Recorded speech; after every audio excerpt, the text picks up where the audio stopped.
कभी भी खुद को अकेला महसूस ना करो। तुम अकेले नहीं हो। तुम जैसा सोचते हो वैसा ही सब कुछ नहीं है। तुम्हारे मन में भांति भांति के विचार आते हैं, लेकिन उनमें से सभी विचार उचित नहीं होते। कुछ विचार तो सिर्फ तुम्हारे मन की धारणा होती है, यह सत्य नहीं होता। मैं ऐसा इसलिए कह रहा हूँ क्योंकि आजकल तुम खुद को अकेला महसूस कर रहे हो, लेकिन ऐसा कुछ भी नहीं है। अगर मैं दुनिया वालों को एक तरफ कर भी दूं तो क्या मैं तुम्हारे साथ नहीं हूँ? क्या तुम मुझे अपने साथ महसूस नहीं करते? तब तुम मुझे कैसे अपना मानते हो? बच्चे, मैं हमेशा ही तुम्हारे अंग संग रहता हूँ। अगर यकीन ना हो तो कभी अनुभव करके देख लेना। तुम मुझे अपने इर्द गिर्द ही पाओगे। पहले तुम्हें अपने मन की यह धारणा दूर करनी है। आजकल तुम्हें एकांत की आदत लग गई है, जिसके कारणवश तुम्हारे परिवार वाले थोड़ा दुखी रह रहे हैं, क्योंकि तुम उन्हें भी समय नहीं देते।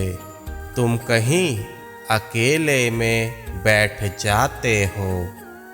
नहीं मेरे बच्चे, ऐसा ना करो। तुम तो एक अच्छे परिवार वाले हो।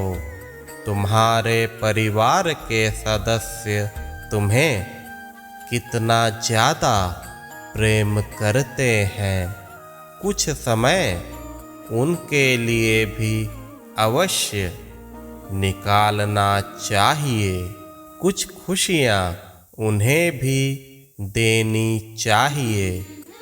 मैं ऐसा कदापि नहीं कहता कि तुम अपना सारा समय मुझ में ही व्यतीत करो। मुझ में अपने समय को पूर्ण रूप से व्यतीत करने का भी एक तरीका है। तुम मन ही मन मेरे नाम का जाप करो।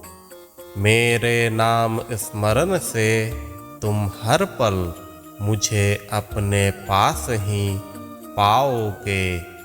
लेकिन तुम्हारा समय हर किसी के लिए महत्वपूर्ण है। जितना तुम्हारे लिए तुम्हारा काम जरूरी है, उतना ही तुम्हारे परिवार के लिए तुम्हारा समय भी जरूरी है। कितना अच्छा समय चल रहा है। यह नवरात्रि का पावन अवसर है। छुट्टियां भी करीब हैं। इन छुट्टियों को भरपूर उपयोग करो। अपने परिवार के सदस्यों के साथ बाहर घूमने जाओ। माता रानी के दर्शन के लाभ उठाओ। मुझे यह अच्छी तरह पता है कि तुम मेरे सिवा कहीं और जाना पसंद नहीं करते। बच्चे, यह तुम्हारी अज्ञानता है।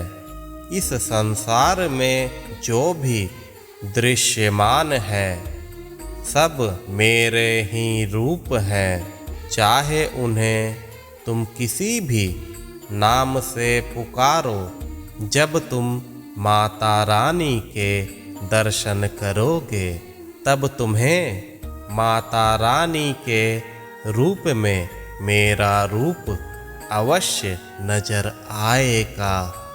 भक्ति पूर्ण तुम्हारी नजरें होनी चाहिए। तुम्हें हर जगह हर रूप में तुम्हारे साईं ही मिलेंगे। तुम जहाँ जहाँ जाओगे मैं वहाँ वहाँ तुम्हारे साथ ही रहूँगा। इस पर्व का आनंद लो, परिवार के साथ खुशियाँ बांटो, कुछ अन्न का दान करो, कुछ गरीबों की मदद करो। यथासंभव जो भी तुम कर पाते हो वह अवश्य करो। मैं इस नवरात्रि में तुम्हारे घर आ रहा हूँ। मेरी प्रतीक्षा करना। तुम्हें ढेरों आशीर्वाद देने आ रहा हूँ। खुश रहो मेरे बच्चे।